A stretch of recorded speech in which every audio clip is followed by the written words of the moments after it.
Hello guys, welcome back to my channel. मैं हूं नकुल और आज हमारा इलेक्ट्रोस्टैटिक्स का लेक्चर 11 होने वाला है, जे एक्सप्रेसवे सीरीज का। तो पिछले कुछ दिनों से मैं वीडियोस नहीं डाल पा रहा था यार, क्योंकि मेरी थोड़ी तबीयत खराब चल रही थी और उसके अलावा मेरा कॉलेज स्टार्ट हुआ तो थोड़ा शिफ्टिंग वगैरह का भी काम था। लेकिन अब वीडियो रेगुलरली आएगी, और जैसा कि मैंने पिछले 11th वाले वीडियो में भी बता दिया था कि अब रोज एक वीडियो आएगी एटलीस्ट। और रोज एक का मतलब है कि एक 11th की और एक 12th की। तो मतलब ऐसा नहीं कि रोज 12th की, मतलब कि एक दिन 11th फिर एक दिन 12th, ऐसे ऑल्टरनेट चलेगा। और पर रोज एक वीडियो आएगी इस सीरीज की। और तुम अपने सिलेबस का टेंशन मत लेना यार, तुम्हारा पूरा सिलेबस कंप्लीट होगा। और मान के चलो दिसंबर मिड या लास्ट टू लास्ट दिसंबर एंड तक तुम्हारा पूरा सिलेबस कंप्लीट हो जाएगा। तो मैंने पिछली क्लास में जितना बताया था, आई होप तुम्हें सब समझ में आया था और तुम अभी उसमें कोई प्रॉब्लम नहीं है। अगर कोई डाउट है तुम वीडियोस के कमेंट सेक्शन में पूछ सकते हो।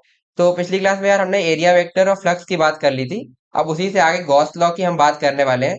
तो बिना कोई टाइम वेस्ट किए शुरू करते हैं वीडियो को यार। तो यार लास्ट टाइम हमने एरिया वेक्टर और फ्लक्स को अच्छी तरीके से समझ लिया था। अब इसी से हम आगे गॉस लॉ पर आएंगे और वहां से फिर हम गॉस लॉ से इलेक्ट्रिक फील्ड वगैरह कुछ सिमेट्रिक बॉडीज की निकाल सकते हैं, वो कैसे, वो भी हम इसमें देखेंगे। ठीक है, तो शुरू करते हैं।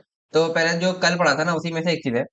तो देखो, सपोज तुम्हारे पास कोई एक चार्ज क्यू है, इस टाइप का। ठीक। अब ये कोई एक स्फीयर है जिसके सेंटर पर ये क्यू रखा है, सपोज, है ना। स्फीयर के सेंटर पर तुम्हारा ये क्यू चार्ज रखा हुआ है। ठीक। अब अगर मैं तुमसे बोलूं तो इसकी जो इलेक्ट्रिक फील्ड लाइन इससे निकल रही होगी, वो कुछ इस तरीके की होगी। अगर मैं ड्रॉ करूं इलेक्ट्रिक फील्ड लाइंस, तो वो कुछ इस तरीके की, ऐसे मतलब सेम डिस्टेंस पर इस तरीके की कुछ कुछ लाइंस होंगी, electric field lines. Point charge के लिए तुम जानते ही हो, ऐसे ही होती है। तो हम्म,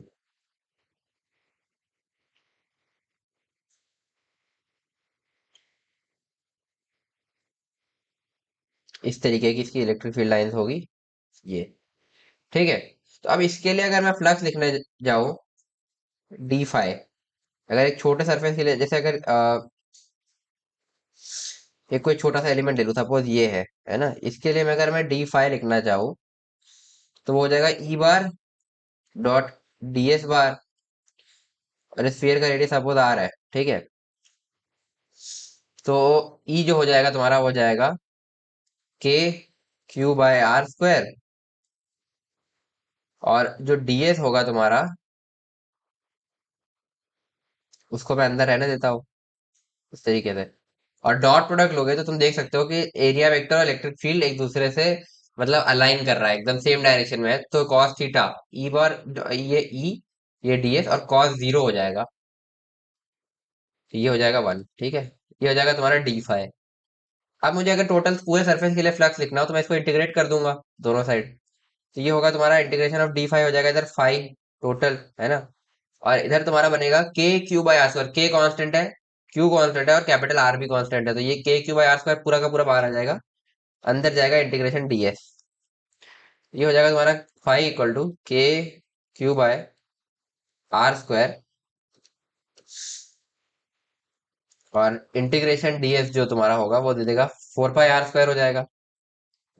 टोटल सरफेस एरिया स्फीयर का, क्योंकि ये स्फीयर है, इसको सर्कल से वो मत कर लेना कंफ्यूज। तो स्फीयर है, मैं लिख भी देता हूँ। ठीक है। अब के की वैल्यू लिख दो 1/4 पाई एप्सिलॉन नॉट। तो यहाँ से लिख सकते हो Q upon 4 pi epsilon naught R square into 4 pi R square. तो 4 पाई आर स्क्वायर गया, तो ये बचेगा क्यू बाय एप्सिलॉन नॉट। ये हो गया फाइव। और यही होता है तुम्हारा गॉस लॉ। ठीक है। तो अभी इसको समझते हैं। ठीक है, यही होता है तुम्हारा गॉस लॉ। तो ये तो हो गया अपना इस सरफेस के लिए। अब सपोज कोई और सरफेस होता, है ना। सपोज कुछ इस टाइप का सरफेस होता, कुछ इरेगुलर शेप्ड सरफेस है।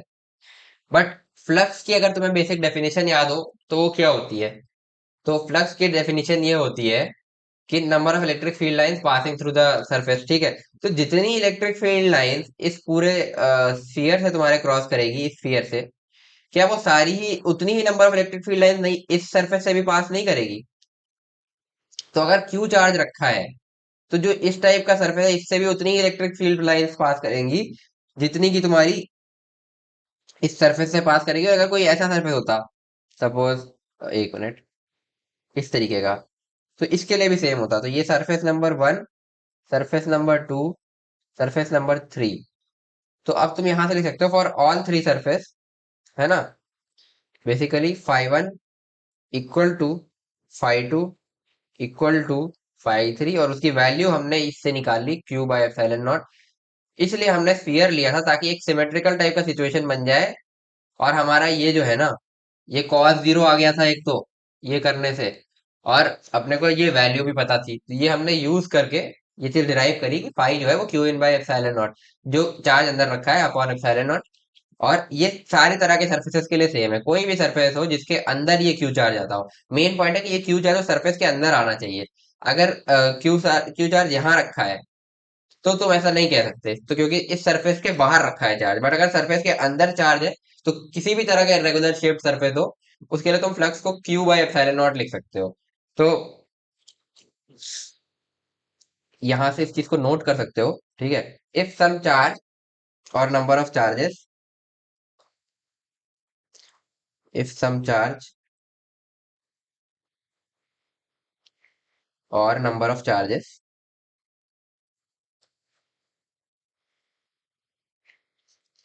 are located inside some surface,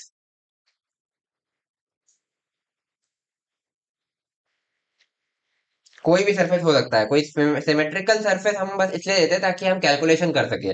अब अनसिमेट्रिक सरफेस में तुम कैलकुलेशन नहीं कर पाओगे, बट जो चीज सिमेट्रिक सरफेस के लिए सेम ही चीज है अनसिमेट्रिक सरफेस के लिए भी, ये मैंने तुम्हें दिखा दिया कि जो इलेक्ट्रिक फील्ड लाइन से स्फीयर से पास कर रही है वही इस अंदर वाले सरफेस और बाहर वाले सरफेस दोनों से भी पास कर रही है। तो लिख सकते हो इफ सम चार्ज और number of charges are located inside some surface, inside some surface, then flux related with all such surfaces, then flux related with all such surfaces, S1 S2 S3 must be same, surfaces S1 S2 S3 must be same, और वो ये होगा जो ऊपर लिखा है Q/ε0, ठीक है।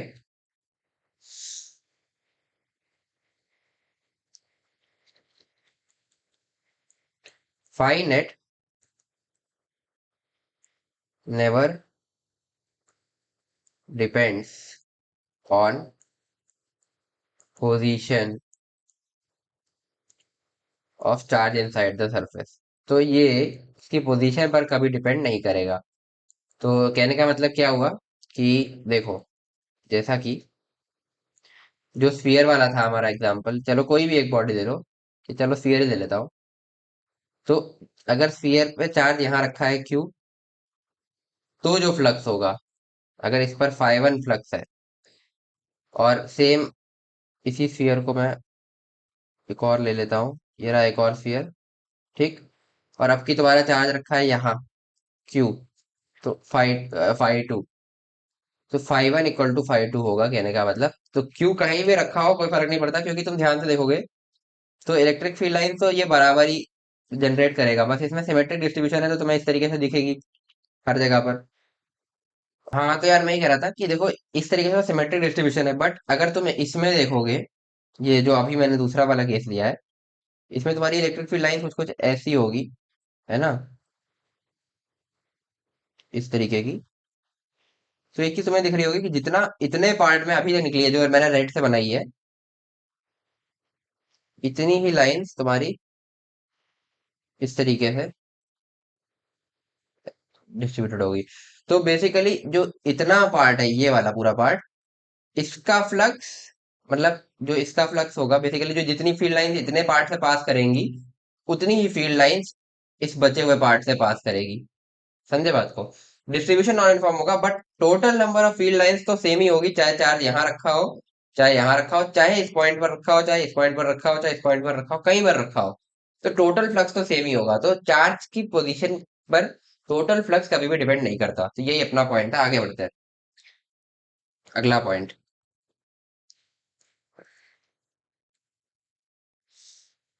अगला पॉइंट ये है कि सपोज तुम्हारे पास कोई एक इस तरीके का इरेगुलर शेप्ड सरफेस है, और इसके अंदर ये तीन चार्जेस इस तरीके से Q1, Q2, Q3, और एक ये Q4 बाहर रखा है ना। तो इस सरफेस के लिए जो तुम फाई नेट लिखोगे, वो हो जाएगा तुम्हारा Q1 plus Q2 plus Q3 bye epsilon not. Basically जितने भी चार्जेस अंदर है उनकी वजह से। अब ये फोर वाले की वजह से हमने क्यों नहीं लिखा, अगर तुम फोर की वजह से इलेक्ट्रिक फील्ड देखोगे, तो जितनी लाइंस एंटर करेंगी ना इस बॉडी में, उतनी ही लाइंस इससे बाहर भी निकल जाएगी इस तरीके से। तो इसलिए नहीं लिखा। तो इसकी वजह से फाइनाइट जीरो होता है। ये हम लोग वैसे शायद पहले ही बात कर चुके हैं कि चार्ज अगर बाहर रखा है तो उसकी वजह से कोई फ्लक्स नहीं होता है। तो इसलिए ऐसा लिखा गया। तो इस पॉइंट को भी नोट कर लो। If any charge is outside the close surface, if any charge is outside the closed surface,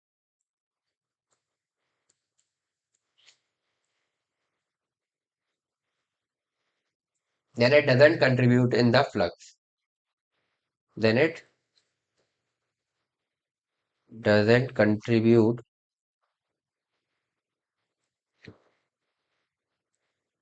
in the flux. तो ये शायद हम पहले भी बात कर चुके हैं और अभी फिर से कर ली। ठीक है।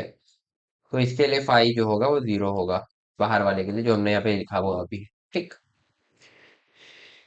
तो अब मेरे ख्याल से क्लियर हो गई होगी ये चीज। तो अब गॉस लॉ एक बार हम लोग लिख भी लेते हैं कि क्या होता है। तो अब तुम हेडिंग डाल सकते हो गॉस लॉ। और फिर अब इसके बाद हम ये देखने वाले हैं कि इसका हम यूज कैसे करते हैं इलेक्ट्रिक फील्ड निकालने के लिए। गॉस लॉ जो कि सबसे इंपॉर्टेंट पार्ट है इसका, क्योंकि अल्टीमेट एम हमारा यही है ना कि हम इस गॉस लॉ को यूज करके कुछ इलेक्ट्रिक फील्ड वगैरह कुछ बॉडीज की लिख पाए थोड़ा इजीली। तो आओ गॉस लॉ देखते हैं। तो गॉस लॉ क्या कहता है? Flux linked with any close surface, flux linked with, हाँ, flux linked with any close surface can be defined as, can be defined as phi S is equal to Q in by epsilon naught. तो ये कुछ नहीं है जो हमने ये ऊपर पूरा ये सारा अभी देखा है, यही है गॉस लॉ, जहां पे हमने इसको पहले डिराइव भी कर लिया है। ठीक। तो ये है तुम्हारा गॉस लॉ। इसको बॉक्स कर लो। और ये चीज होगी तुम्हारी इन एयर स्लैश वैक्यूम। ठीक है। तो फ्लक्स को हम लिख सकते हैं integration of E bar dot D S bar is equal to Q in by epsilon naught. तो ये चीज हम बहुत ज्यादा यूज करेंगे।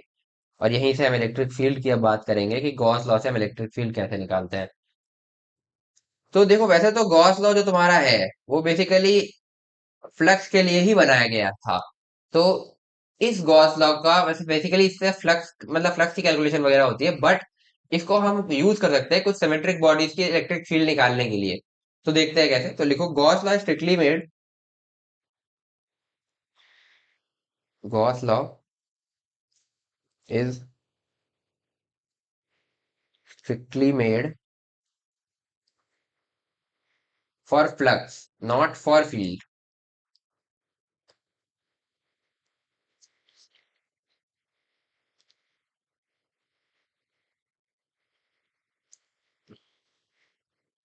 But it can be used in many symmetrical situations.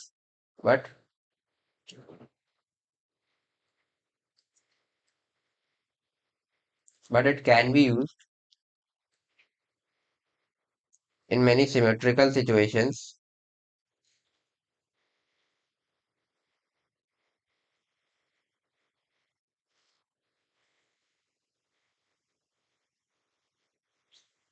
to calculate electric field. तो कैसे? अब इसको देखते हैं। ठीक है। तो सिमेट्रिकल सिचुएशंस में हम इलेक्ट्रिक फील्ड निकालने के लिए भी गॉस लॉ का यूज कर सकते हैं। ठीक है। तो देखो सिमेट्रिकल सिचुएशन से मेरा क्या कहने का मतलब है। सपोज जो तुम्हारा जो ये वाला टर्म है गॉस लॉ में ई bar dot D S bar. ठीक है। ये बेसिकली क्या बनेगा, integration of mod of E बार, इस तरीके से mod of D S bar cos theta, जो कि एंगल बिटवीन ई और डी एस है। तो अगर हम कुछ भी करके ऐसा कुछ कर लें कि ये जो है हमारा ये कांस्टेंट हो जाए, और ये जो हमारा इलेक्ट्रिक फील्ड का मैग्नीट्यूड है ये कांस्टेंट हो जाए। ठीक है। कुछ ऐसा कर लें तो ये हमारा ऐसा बन जाएगा, इंटीग्रेशन सॉरी ये ई बार कॉस थीटा बाहर आ जाएगा, और इंटीग्रेशन के अंदर केवल डीएस बार बचेगा, और ये होगा तुम्हारा Q in by epsilon naught. तो इस चीज से हम इलेक्ट्रिक फील्ड क्या है इजीली निकाल सकते हैं। ठीक है। तो बेसिकली हमें क्या ध्यान रखना है, ऐसे सरफेसेस हमें लेने हैं इलेक्ट्रिक फील्ड निकालने के लिए जिनके लिए ये कॉस थीटा कांस्टेंट हो जाए और ये इलेक्ट्रिक फील्ड का मैग्नीट्यूड कांस्टेंट हो जाए। ठीक है। अब इससे मेरा कहने का क्या मतलब है, तो ये अभी हम जब एग्जांपल देखेंगे तो तुम्हें समझ में आएगा। तो हमें ऐसा सरफेस ढूंढना है, find such surface, find such surface जिसके लिए ये दोनों चीजें कांस्टेंट हो, इलेक्ट्रिक फील्ड का मैग्नीट्यूड और कॉस थीटा। ठीक है। और एक चीज और ध्यान रख लो कि कोई भी क्लोज सरफेस हो उसको तुम गॉसियन सरफेस कह सकते हो। Any close surface can be said Gaussian surface, any close surface can be said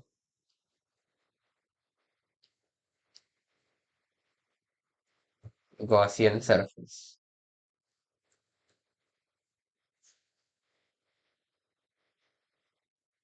ठीक है।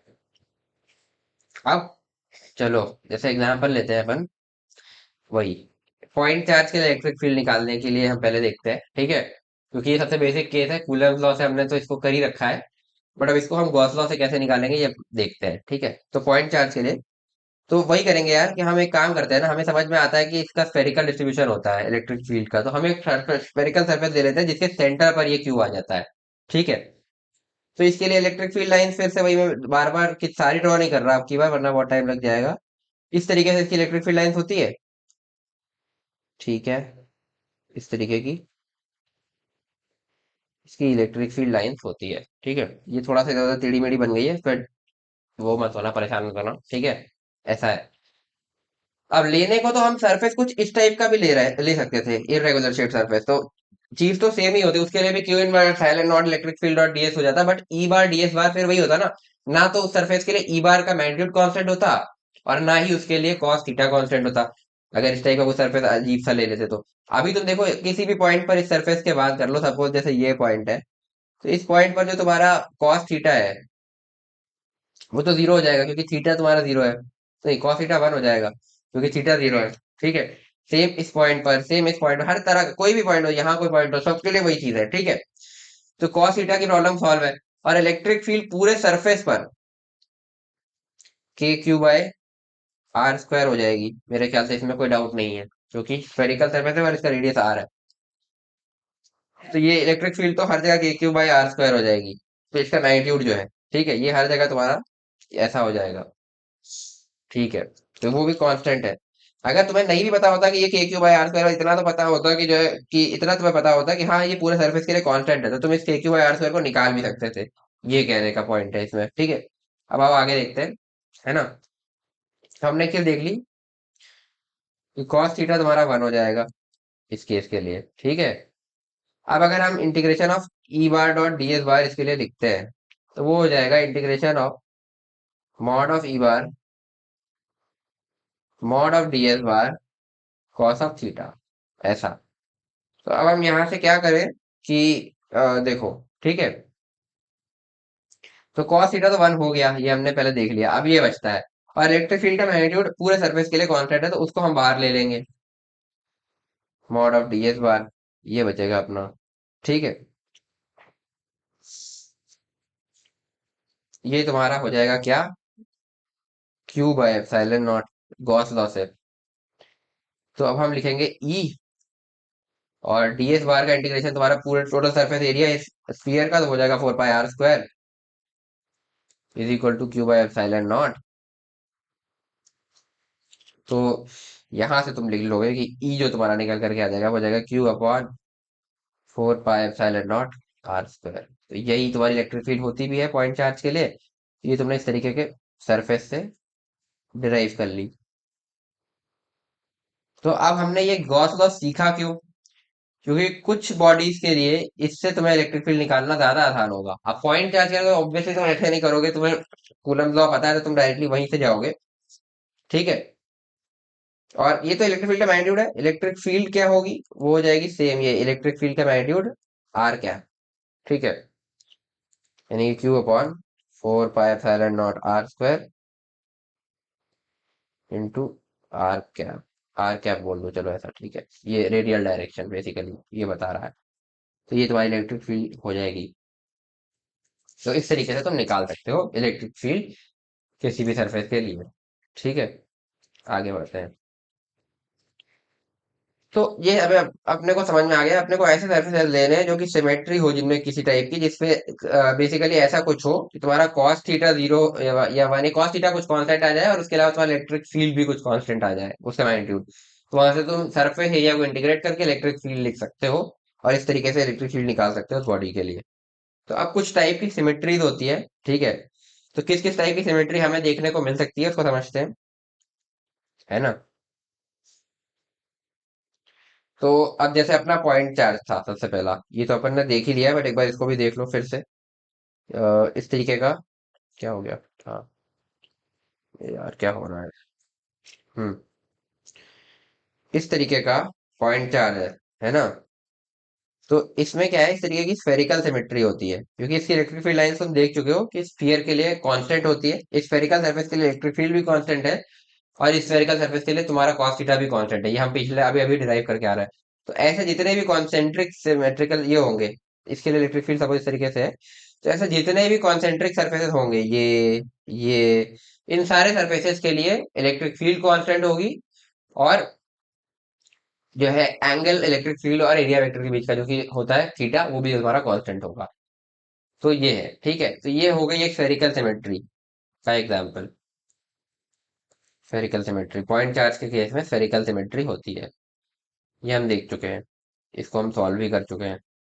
और देखो, अब सपोज तुम्हारे पास कोई एक स्फीयर है इस टाइप का और इसमें चार्ज अंदर भी पूरा डिस्ट्रीब्यूटेड है, पूरे इसके वॉल्यूम पर डिस्ट्रीब्यूटेड है ना। चार्ज वॉल्यूम पर डिस्ट्रीब्यूटेड है और इसकी चार्ज डेंसिटी है रो। तो लिख सकते हो चार्ज डिस्ट्रीब्यूटेड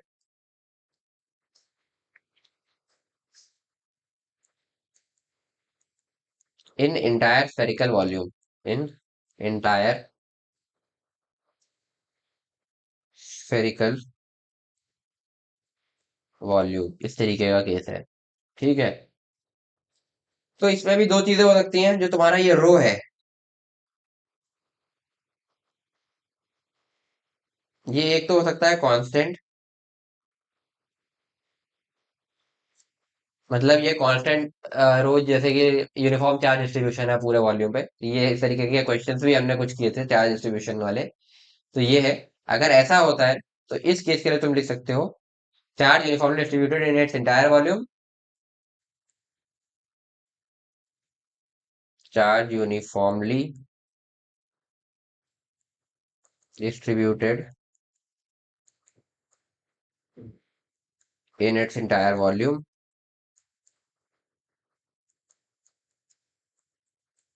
जिसका मतलब यहां पर भी तुम्हें मिलेगी स्फेरिकल सिमेट्री। यहाँ लिख सकते हो स्फेरिकल सिमेट्री। दूसरी चीज हो सकती है कि रो जो है तुम्हारा कांस्टेंट तो नहीं है बट फंक्शन ऑफ आर है। मतलब फंक्शन ऑफ आर का कहने का क्या मतलब हुआ कि सपोज तुम इस सेंटर से आर डिस्टेंस पर चले और एक छोटा सा इस तरीके का तुमने स्फीयर लिया। ठीक है। एलिमेंटल स्फीयर इस तरीके का, और इसकी डी आर थिकनेस है अरे यार, इसकी इस तरीके से डी आर थिकनेस है। ठीक है। इस तरीके से। ठीक। तो इस सरफेस के लिए रो फिक्स्ड फॉर दिस शेल हो जाए, तो यहां पर हम कहना क्या चाह रहे हैं, रो फिक्स्ड फॉर दिस सेल। मतलब ऐसे छोटे छोटे स्फीयर, हर स्फीयर के लिए रो डिफरेंट होगा, बट जो होगा वो उस पूरे स्फीयर के लिए सेम होगा। जैसे इस आर डिस्टेंस वाले इसके लिए सेम है, अगर आर डैश डिस्टेंस पर तुम अलग एक कॉन्सेंट्रिक स्फीयर लोगे तो उसके लिए रो डिफरेंट होगा, बट वो फंक्शन ऑफ आर ही है, मतलब आर के हिसाब से केवल आर डायरेक्शन में वेरी कर रहा है। अदरवाइज जो आर डिस्टेंस ये जो स्फीयर है, इस पूरे स्फीयर के लिए सेम होगा, ठीक है। बट ऐसा दूसरा स्फीयर लोगे दूसरे रेडियस पर तो उसके लिए अलग कुछ होगा, ऐसा हम कहना चाह रहे हैं। तो आर क्या है तुम्हारा, बेसिकली रेडियल डिस्टेंस है पहली बात, ठीक है। तो हम क्या कह रहे हैं, यहाँ पर कहने का मतलब है कि रो फिक्स्ड फॉर पर्टिकुलर शेल, तो उस शेल के लिए रो फिक्स्ड है।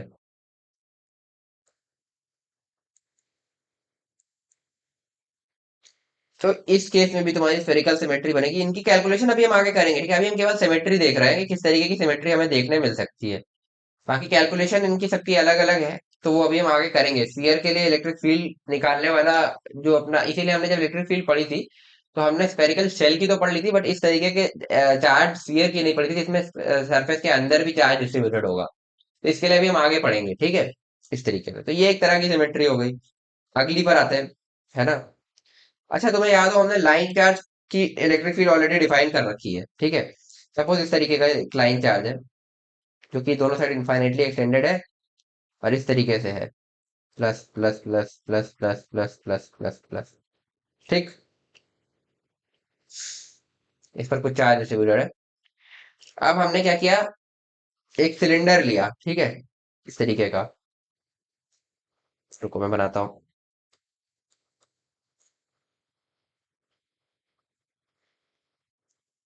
इस तरीके का कुछ तो सिलेंडर लिया हमने,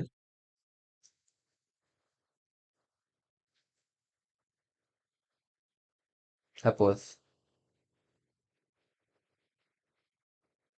जिसकी लेंथ कुछ ये एच हो गई, ये वाली लेंथ को हम एच बोल रहे हैं, ठीक। इसका रेडियस कुछ होगा। अब इस चार्ज की वजह से जो इलेक्ट्रिक फील्ड होती है ना, वो किसी भी पॉइंट पर इस तरीके से रेडियली आउटवर्ड होती है। जैसे अगर मैं सिलेंडर की बाउंड्रीज पर दिखाना चाहूँ तो इस तरीके की होगी हर जगह। मतलब सिलेंडर के कर्व सरफेस के हमेशा परपेंडिकुलर होगी, इस तरीके से इलेक्ट्रिक फील्ड होगी, ये दिखाना चाह रहे हैं हम, ठीक है। ये हमने इसकी इलेक्ट्रिक फील्ड डिफाइन, मतलब ऑलरेडी डिराइव तो कर ही रखी है कि कितनी होती है, तो इस तरीके की होगी, ठीक है। इस सरफेस के लिए तो कुछ इलेक्ट्रिक फील्ड फ्लक्स जीरो हो जाएगी बेसिकली, क्योंकि इलेक्ट्रिक फील्ड पूरी इस तरीके से निकल रही होगी। और ऐसे नीचे के साइड भी होगी, इसमें मैं पूरी नहीं बना रहा, ठीक है, ये जैसे दो लाइन बना के छोड़ रहा हूँ, ये समझ जाना, ठीक है। ऐसा मैं कहना चाह रहा हूँ। तो इसके लिए अगर तुम इंटीग्रल ई बार डॉट डी एस बार लिखते हो, ठीक है। तो पहले तो अच्छा चलो, ये ई बार डी एस बार से लिखने से पहले दो चीजें समझ लो। एक तो इसका ये कर्व सरफेस है, फाई कर्व सरफेस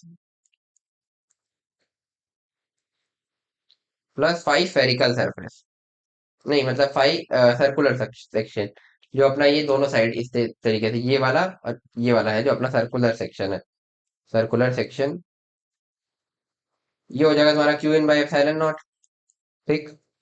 अब ये तो जीरो है, दिख रहा है क्योंकि इलेक्ट्रिक फील्ड रेडियली आउटवर्ड्स होंगी यहाँ पे। तो अगर तुम सर्कुलर सेक्शन देखोगे तो उसके आसपास से ऐसे ऐसे फील्ड जा रही होगी, तो उसका कोई फ्लक्स नहीं होगा, ठीक है। तो ये तो जीरो हो गया। फाई कर्व सरफेस जो होगा यही तुम्हारा Q in by epsilon not basically देगा। अभी जो फाई कर्व सरफेस है, इसके अगर तुम इंटीग्रल ई बार डॉट डी एस बार लिखते हो, तो यही है कि किसी भी सिलेंडर, इस तरह के सिलेंड्रिकल सरफेस के लिए जिसका रेडियस कुछ आर है, ठीक है, ऐसे आर रेडियस के सिलेंड्रिकल सरफेस के लिए तुम्हारी इलेक्ट्रिक फील्ड का मैग्नीट्यूड कांस्टेंट होता है, ये हमने पहले करके भी रखा हुआ है, ठीक है। तो ये ई बार का मॉड तुम्हारा बाहर आ जाएगा, इंटीग्रल बचेगा डी एस बार और कॉस थीटा। फिर से वही है ना, देखो जो फील्ड का एरिया वेक्टर का है वही कॉस जीरो बनेगा, जो कि तुम्हारा वन बन जाएगा, तो ये भी खत्म हो जाएगा। तो ये भी तुम्हारा एक सिमेट्रिकल सिचुएशन बन जाएगी, और इसके लिए भी हम सारी कैलकुलेशन फ्लक्स वगैरह की कर सकते हैं। और इस टाइप की सिमेट्री को हम बोलते हैं सिलिंड्रिकल सिमेट्री। तो लाइन चार्ज में तुम्हें सिलेंड्रिकल सिमेट्री देखने को मिलती है।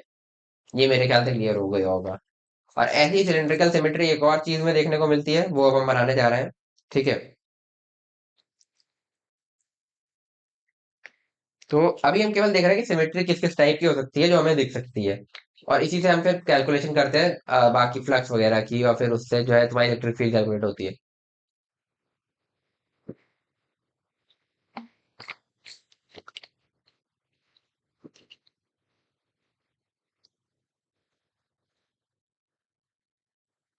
तो देखते हैं।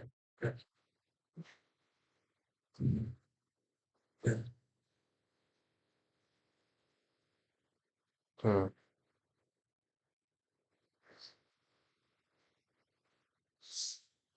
आप सपोज तुम्हारे पास कुछ इस तरह की सिचुएशन है कि ये एक तरह का सिलेंड्रिकल था, जैसे वो लाइन चार्ज था ना, उस पर तो केवल लीनियरली डिस्ट्रीब्यूटेड था चार्ज। अब तुम्हारे पास इस तरीके का कुछ एक सिलेंडर है। ठीक। और ये सिलेंडर भी ना ऐसे इनफाइनाइटली एक्सटेंडेड है, ठीक है। मतलब ये यहाँ खत्म नहीं हो रहा, बट हम कुछ तो दिखाना पड़ेगा इसमें, जैसे लाइन चार्ज इनफाइनाइटली एक्सटेंडेड था इस तरीके से। और इस पर जो चार्ज है ना, वो कुछ इस तरीके से पूरे वॉल्यूम पर डिस्ट्रीब्यूटेड है, ठीक है कुछ। तो इस तरीके से चार्ज डिस्ट्रीब्यूटेड होगा इस पर।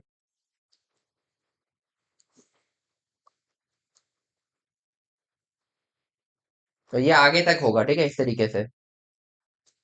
इस पर भी है ना, इस तरीके से चार्ज डिस्ट्रीब्यूटेड है। ठीक।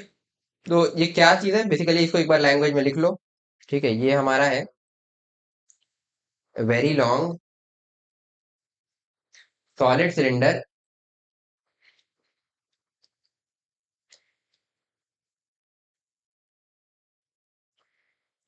और infinitely long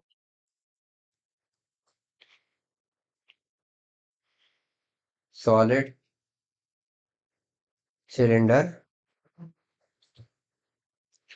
with charge uniformly distributed with charge uniformly distributed with charge uniformly distributed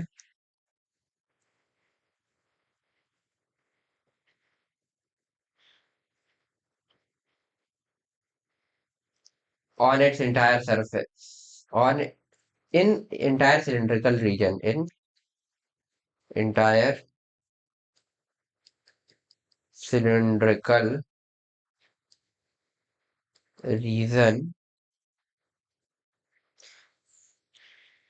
with volume charge density rho, volume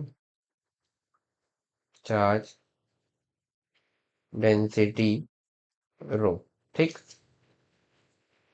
तो इसमें क्या होगा, अब इसमें भी वही है, अगर तुम इस तरीके का एक सिलेंडर लेते हो, जो इसके बाहर होगा कॉन्सेंट्रिक सिलेंडर, इस टाइप का कुछ।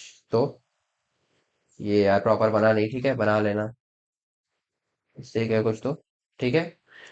तो इसके लिए भी जो इलेक्ट्रिक फील्ड होगी वो कुछ इस तरीके से जाएगी,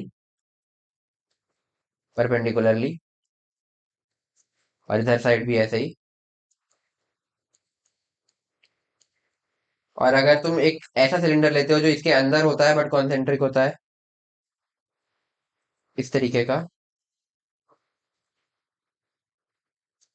ठीक। तो इसके लिए भी जो इलेक्ट्रिक फील्ड होगी, ये क्यों होगी अभी हम इसको आगे देखेंगे। ठीक है। अभी इतना समझ लो कि ऐसी होती है। तो यही है कि इसमें भी cos थीटा कांस्टेंट, और फिर वो इलेक्ट्रिक फील्ड भी कांस्टेंट होती है क्योंकि रो तुम्हारा कांस्टेंट है ना। तो इन तरह के सरफेसेस भी, इन दोनों ही सरफेसेस के लिए जो फाई सर्कुलर सेक्शन है, फिर से तुम्हें दिख ही रहा होगा कि जीरो है। फाई सर्कुलर सेक्शन जैसे पिछले केस में था, है ना।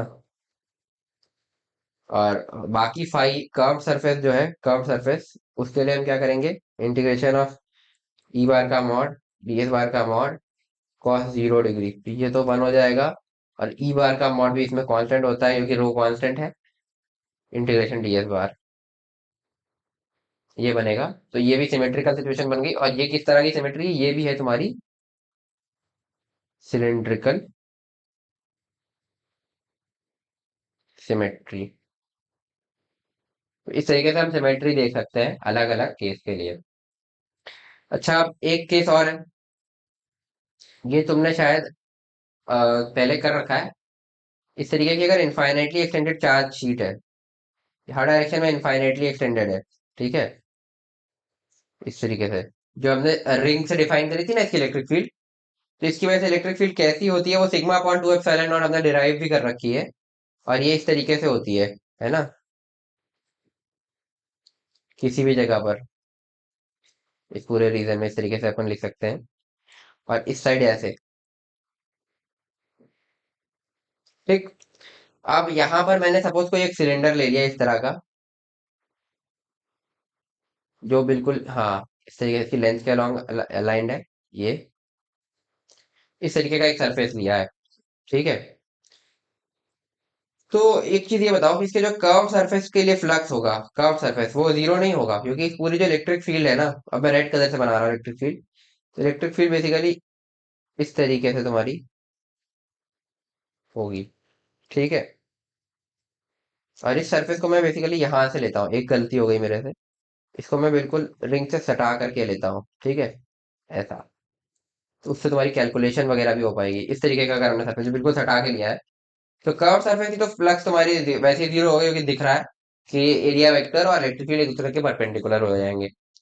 For circular section, five circular section अगर हम देखें, तो उसके लिए तुम्हारा cos theta is equal to 1 है, जो कि ये सॉरी, बिकॉज थीटा जो है तुम्हारा वो 0 डिग्री है, ठीक है। तो integration of E bar dot D S bar जो तुम्हारा बनेगा, वो बनेगा integration of E mod of D S cos of theta, ये तो 1 बन गया, और ये जो ई है ये तुम्हें पता है सिग्मा अपॉन 2 एप्सिलॉन नॉट होता है, इस केस के लिए वो भी कांस्टेंट होता है, ये बाहर आ जाएगा, मॉड ऑफ डी एस अंदर बचेगा। तो ये भी एक सिमेट्रिकल सिचुएशन है, और ये है तुम्हारी प्लेनर सिमेट्री, इसको बोलेंगे प्लेनर सिमेट्री, है ना। अब यहीं पे समझ लो कि ये तो था तुम्हारा ऐसा सरफेस, अगर इसकी जगह मैं कुछ ऐसा सा सरफेस ले लूँ, ये तो सर्कुलर सरफेस है, अगर मैं ऐसा ले लूँ, है ना, इस तरीके का, मतलब बॉक्स ले लिया बेसिकली, बॉक्स टाइप चीज ले ली, तो इसमें भी क्या होगा कि जैसे ये वाले जो सरफेसेस होंगे ना, ऐसा, मतलब सॉरी इसको ड्रॉ नहीं कर रहा मैं, बेसिकली ये सरफेस, ये सामने वाला सरफेस, एक इसके पीछे वाला सरफेस, एक इसके नीचे वाला सरफेस, जितने भी सरफेस होंगे, इन सब के लिए इलेक्ट्रिक फील्ड का फ्लक्स जीरो होगा, क्योंकि इलेक्ट्रिक फील्ड इस डायरेक्शन में है। फ्लक्स आएगा केवल इस वाले सरफेस के लिए, ये जो फेस की तरफ है, तो इसके लिए जो फ्लक्स होगा वो हम कैलकुलेट कर सकते हैं, तो ये भी तुम्हारी एक तरह की प्लेनर सिमेट्री है। तो ये जो है, ये भी तुम्हारी हो जाएगी, ये और ये दोनों ही तुम्हारे हो जाएंगे प्लेनर सिमेट्री, इनके लिए भी हम कैलकुलेशन आगे करेंगे। ये प्लेनर सिमेट्री है, मेरे ख्याल से क्लियर हो गया होगा कि प्लेनर सिमेट्री क्या होता है।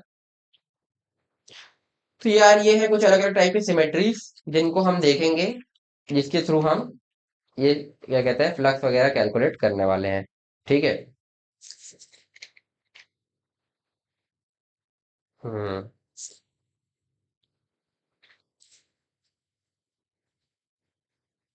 आगे बढ़ते हैं, ठीक है। अब हमें क्या देखना है, बेसिकली डिफरेंट टाइप की बॉडी से हम इलेक्ट्रिक फील्ड वगैरह देखेंगे कि कैसे हम उससे फ्लक्स इलेक्ट्रिक फील्ड कैसे कैलकुलेट कर सकते हैं गॉस लॉ का यूज करके different type of symmetrical surfaces के लिए। पर उसके लिए कुछ कंडक्टर से चार्ज से रिलेटेड कुछ पॉइंट्स हैं जो बीच बीच में हम साथ साथ करते रहेंगे, ठीक है। उनको ध्यान रखते हुए ही तुम बाकी सारी चीजें करोगे, और वो कुछ बेसिकली एक प्रॉपर्टीज है कंडक्टर्स की, जो कंडक्टर्स में इलेक्ट्रिक फील्ड वगैरह होती है, चार्जेस की, तो ये अभी हम देखने वाले हैं, साथ साथ ये बीच बीच में चलेगा, ठीक है। और इसी के साथ साथ हम अलग अलग सरफेस की इलेक्ट्रिक फील्ड कैलकुलेट करते चले जाएंगे गॉस लॉ यूज करके। तो हेडिंग लिख सकते हो, calculation of electric field, calculation of electric field by using Gauss law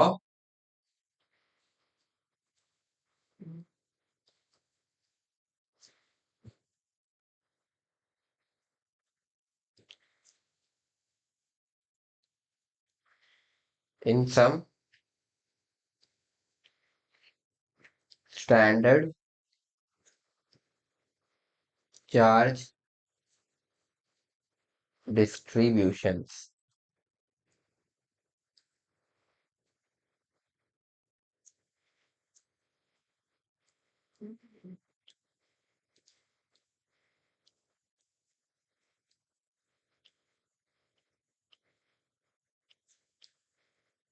ठीक। तो सबसे पहले एक चीज है, एक पॉइंट है जो कि तुम्हारा यूज आएगा, कंडक्टर से रिलेटेड है, तो नोट डाल के अभी इसको लिखो। ठीक। अब सपोज तुम्हारे पास एक कंडक्टर है ना, इस तरीके का, प्रॉपर शेप का बन जाए। हाँ, ये बन गया तुम्हारा कंडक्टर। ठीक है। तो ओनली बाउंड्री इज कंडक्टर, इसकी केवल बाउंड्री है जो कंडक्टर है। ठीक है। हॉलो कंडक्टर है बेसिकली, तुम कह सकते हो। तो इस केस में क्या होगा, इसका जो सरफेस होता है ना, वो होता है equi potential surface. Equi potential surface, किसी कंडक्टर का जो सरफेस होगा वो होता है इक्वी पोटेंशियल सरफेस। कहने का मतलब क्या हुआ कि सपोज कोई भी पॉइंट है, सपोज ये point 1, point 2, point 3, point 4, point 5, इस तरीके के पॉइंट्स है। तो तुम्हारा V1 है equal to V2 equal to V3 equal to V4 equal to V5। तो हर पॉइंट का जो पोटेंशियल होगा वो सेम होगा, है ना। तो इसीलिए हम ऐसा कह रहे हैं कि अगर हर पॉइंट का वो सेम है तुम्हारा, तो अंदर कोई पोटेंशियल डिफरेंस नहीं होगा। जैसे अगर तुम यहाँ इस पॉइंट और इस पॉइंट के बीच का देखो, तो कोई पोटेंशियल डिफरेंस नहीं होगा, इसलिए अंदर इलेक्ट्रिक फील्ड भी नहीं होगी। ठीक है, कहने का मतलब। तो किसी भी चार्ज को तुम इस कंडक्टर के अंदर मूव नहीं करा सकते। सपोज तुम अगर सोचो कि यहाँ से एक चार्ज लिया और उसको हम इस तरीके से मूव करा के इस पॉइंट पर ले आए, नहीं कर सकते, क्योंकि पोटेंशियल डिफरेंस ही नहीं मिलेगा, है ना। और एक चीज और भी है कि जो पोटेंशियल सरफेस का होता है वही पोटेंशियल कंडक्टर के अंदर भी होता है। ये हम शेल थ्योरम जब पढ़ रहे थे, तुम्हें याद हो, जहाँ स्फेरिकल शेल के लिए हमने बात करी थी, तो वहां भी हमने ये चीज कही थी कि एक कंडक्टर के, हाँ, तो मैं ये कह रहा था कि कोई पोटेंशियल सरफेस होता है, तो इसीलिए तुम जो है एक पॉइंट से दूसरे पॉइंट कंडक्टर के इनसाइड चार्ज मूव नहीं कर सकते, क्योंकि तुम्हें पोटेंशियल डिफरेंस नहीं मिलेगा। और कोई अंदर का ऐसे इंटीरियर पॉइंट भी है, ये पॉइंट, ये पॉइंट, ये पॉइंट, तो इनका भी जो पोटेंशियल होगा वो वही होगा जो सरफेस का पोटेंशियल होगा। इसलिए तुम कोई भी चार्ज यहाँ से मूव कर ही नहीं सकते अंदर की तरफ, यहाँ से यहाँ, यहाँ से यहाँ, या बीच में कहीं, या फिर यहाँ से सीधा यहाँ, नहीं कर सकते मूव। ठीक है। तो इसलिए तो तुम लिख सकते हो कि चार्ज कांट मूव, ये जो हमने पिंक कलर से यहाँ पे मूव कर मूवमेंट दिखाया है बेसिकली, तो लिख सकते हो charge can't move, charge can't move. और ये फ्लो, बेसिकली चार्ज फ्लो नहीं कर सकता, है ना, ऑन सरफेस ऑफ कंडक्टर। ठीक है, इनसाइड कंडक्टर। ठीक है। और सरफेस पर भी, अब जैसे तुम अगर कोई चार्ज यहाँ से यहाँ मूव कराना चाह रहे हो, 1 से 2, इस तरीके से बात। ठीक है। तो बेसिकली तुमने क्या किया, 1 से 2 तो पहली बात तो करा नहीं सकते क्योंकि इक्वी पोटेंशियल सरफेस है ना।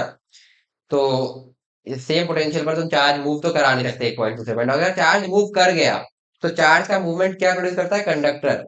तो वो इलेक्ट्रोस्टैटिक कंडीशन नहीं है, वो इलेक्ट्रोडायनेमिक कंडीशन हो जाएगी, और अभी हम इलेक्ट्रोस्टैटिक्स की बात कर रहे हैं, तो ऐसा नहीं हो सकता। ठीक है, ये इलेक्ट्रोस्टैटिक कंडीशन की बात हो रही है पूरी की पूरी। तो यहाँ पे देखो, charge can't move on surface of conductor,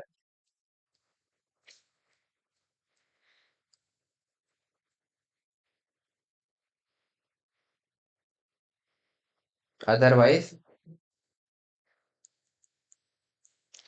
surface current will exist.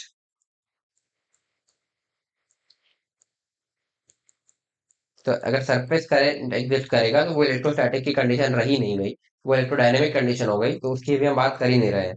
ठीक है। तो यहां से ये चीज क्लियर हो गई कि कोई भी एक चार्ज है तो ना वो सरफेस पर मूव कर सकता है और ना कंडक्टर के अंदर मूव कर सकता है। तो चार्ज होगा तो वो सरफेस पर बैठा रहेगा। ठीक है, कंडक्टर, अगर कोई कंडक्टर है तो इलेक्ट्रोस्टैटिक कंडीशन में, तो ना वो सरफेस पर मूव करेगा ना वो अंदर कहीं मूव करेगा। तो ये चीज तुम्हें क्लियर हो गई होगी मेरे ख्याल से। ठीक है, आगे बढ़ते हैं।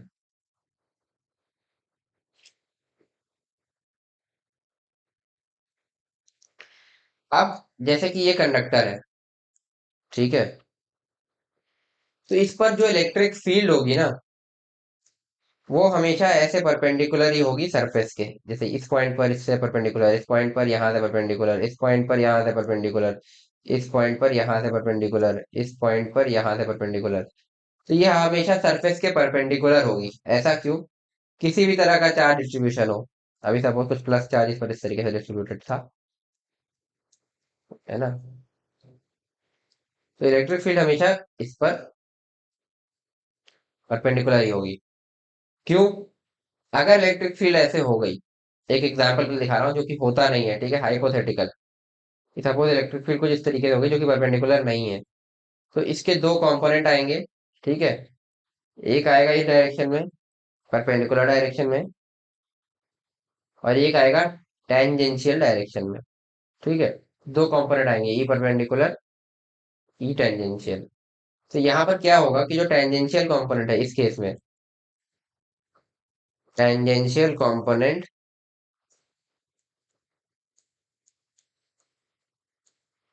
Of electric field will exist.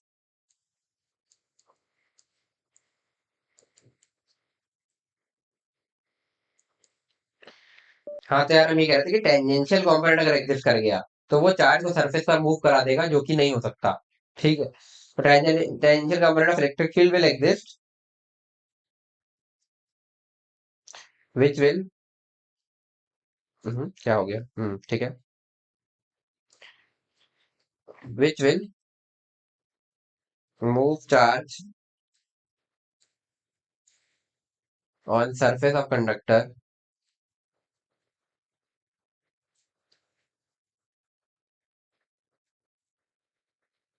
Which is not possible, which is not possible. तो अभी हमने पिछले पॉइंट में देखा कि चार्ज मूव नहीं कर सकता, और उसी पॉइंट से ये आया कि इलेक्ट्रिक फील्ड हमेशा perpendicular to the surface of conductor होगी, क्योंकि अगर टेंजेंशियल कंपोनेंट आया तो वो सरफेस पर चार्ज को मूव करा देगा, विच इज नॉट पॉसिबल। तो फिर सरफेस करंट एग्जिस्ट करेगी, तो वो इलेक्ट्रोस्टैटिक की कंडीशन रही नहीं जाएगी, ठीक है। तो मेरे ख्याल से चीज क्लियर हो गई होगी। Therefore electric field lines originate and terminate perpendicularly on the surface of conductor. ये चीज हम शायद पहले भी एक बार देख चुके हैं, बट हमने ऐसे रीजन नहीं दिया था इसका। तो आज रीजन भी देख लो कि क्या है, कि क्यों ऐसा है। ये देख लिया हमने, ठीक है।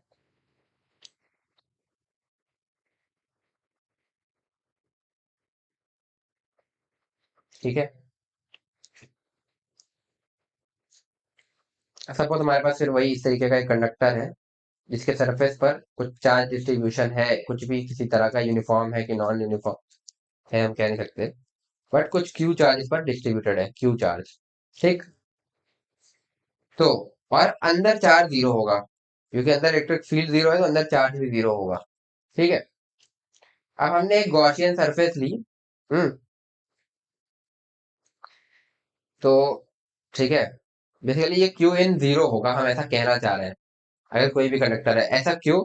अगर तुम इसके जस्ट अंदर एक गॉसियन सरफेस दोगे कंडक्टर के, इस तरीके की गॉसियन सरफेस, तो इसके लिए अगर तुम फाई लिखोगे, वो होगी तुम्हारी integration of E bar in dot D S bar, ठीक है।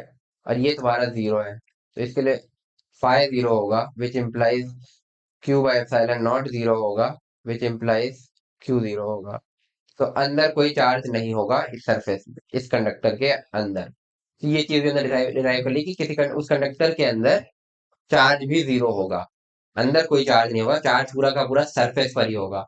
वो तुमने देख लिया, क्योंकि अंदर इलेक्ट्रिक फील्ड जीरो है, तो अंदर चार्ज भी जीरो। तो लिख सकते हो, अंडर इलेक्ट्रोस्टैटिक कंडीशन, देखो,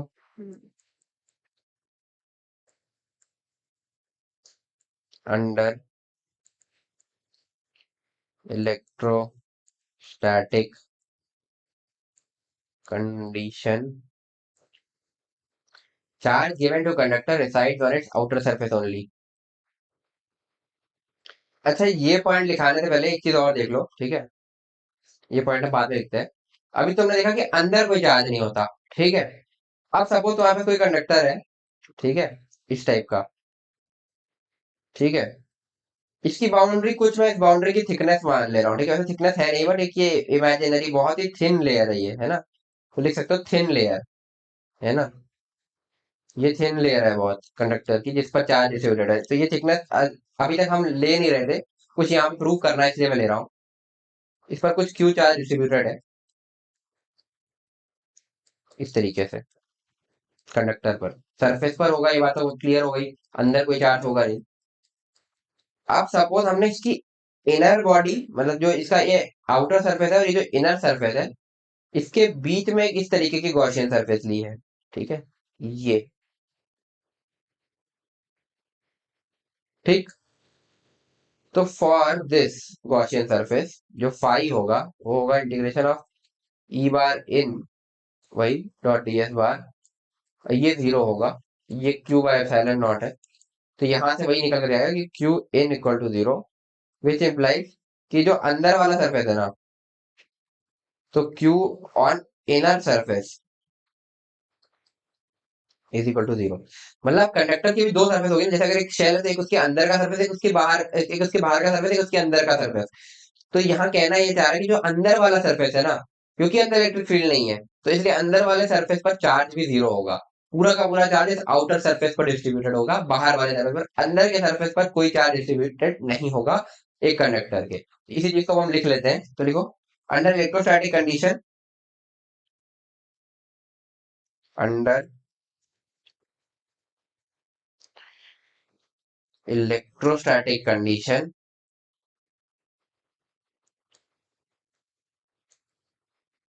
charge given to conductor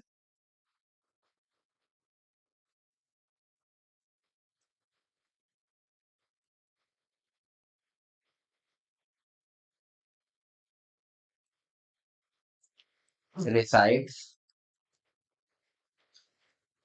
on its outer surface only। ठीक है, तो सारा का सारा चार्ज आउटर सरफेस पर है, अंदर के सरफेस पर कोई चार्ज नहीं है, ठीक है। और एक पॉइंट जो हमने इलेक्ट्रिक फील्ड लाइन की लिखी थी, ये भी लिख लो, under electrostatic condition, under electrostatic condition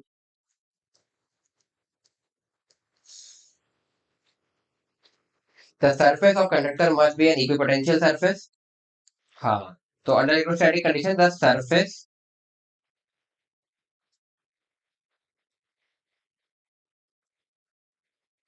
of conductor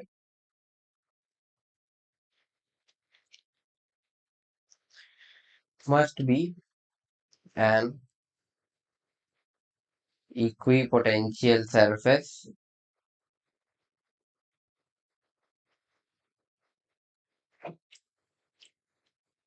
and electric field lines originate or terminate, and electric field lines originate or terminate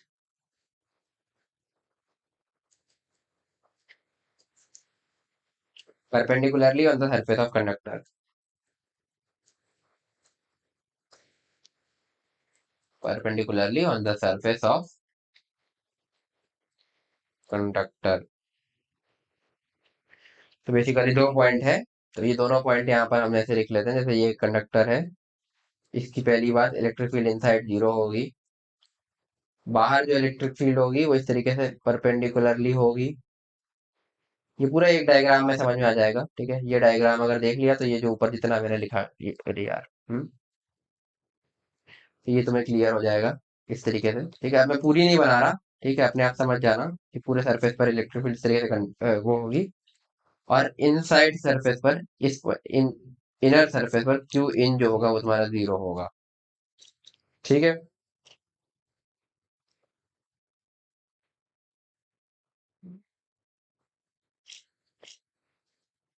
तो basically there will be no charge on its inner wall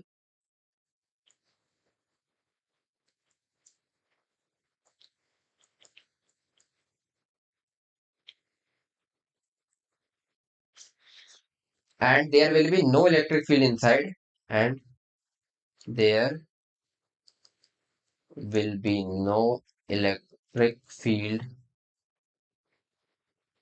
inside, and electric field lines very close to surface, and electric field lines very close to surface must be perpendicular to surface.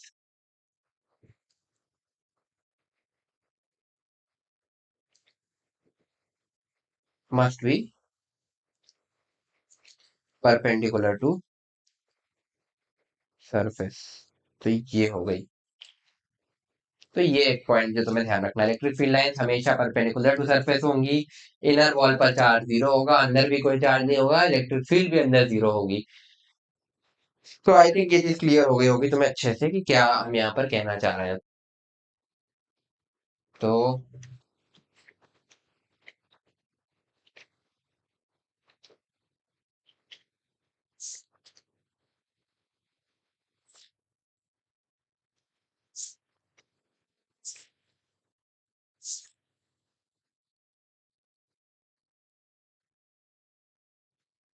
तो यार आज के लिए इतना ही रखते हैं, ठीक है। तो मेरे ख्याल से तुम्हें ये चीजें क्लियर हो गई होंगी, एक बार इसको बैठ करके देखना। आज की चीजें थोड़ा थ्योरेटिकल ज्यादा थी, लेकिन ये सारे कॉन्सेप्ट्स है यार, कोर कॉन्सेप्ट्स है इलेक्ट्रोस्टैटिक्स के। तो इनको समझ लोगे तो एक तो इनको समझने में मजा बहुत आता है, ठीक है। इनको समझ लोगे तो तुम ये मतलब काफी तुम्हें आगे काम भी आएगा ये, ठीक है। और साथ साथ ये है कि मतलब मैंने जितना सिंपल हो सकता था उतना सिंपल बताने की कोशिश की है, कि जितना सिंपल वे में मैं बता सकूं। तो ऐसी बहुत सारी प्रॉपर्टीज अभी हम और देखते चलेंगे साथ साथ। और जैसा कि मैंने बोला कि पहले गॉस लॉ हमने देखा, बाकी अभी हम जो टाइटल डाला था हमने यहाँ पर बेसिकली कि calculation of electric field by using Gauss law in some standard charge distribution. तो ये तो अभी 2-3 दिन चलेगा, ठीक है। अगले 2-3 लेक्चर में स्टैंडर्ड चीजों पर, स्टैंडर्ड बॉडीज के लिए हम इलेक्ट्रिक फील्ड निकालेंगे गॉस लॉ यूज करके। और उसी के साथ साथ हम बीच बीच में ऐसे कुछ कंडक्टर की प्रॉपर्टी है जो हम देखते चलेंगे, जिनका यूज बेसिकली हमें आएगा कैलकुलेशन में इलेक्ट्रिक फील्ड के बाय यूजिंग गॉस लॉ। तो ये एक चीज थी। तो अभी हमने कुछ कंडक्टर की बात की, तो ये एक बार तुम एक बार फिर से रिवाइज करना जा करके। और वीडियो पसंद आई हो और वीडियो तुम्हारा हेल्पफुल हो तो वीडियो को लाइक जरूर करना यार। अगर तुमने एंड तक वीडियो देखी है तो एक बार डन कमेंट कर देना। और तुम्हें कोई भी डाउट हो तो तुम कमेंट सेक्शन में पूछ सकते हो, बस साथ में टाइम स्टैम्प डाल देना कि तुम्हें किस पॉइंट पर डाउट आया था। तो यार जितना हो सकता है अपने दोस्तों के साथ वीडियो को शेयर करो, वीडियो को लाइक करो, चैनल को सब्सक्राइब कर लो अगर तुमने अभी तक ना किया हो तो। मिलते हैं यार नेक्स्ट वीडियो में। Till then stay motivated and keep studying. Bye.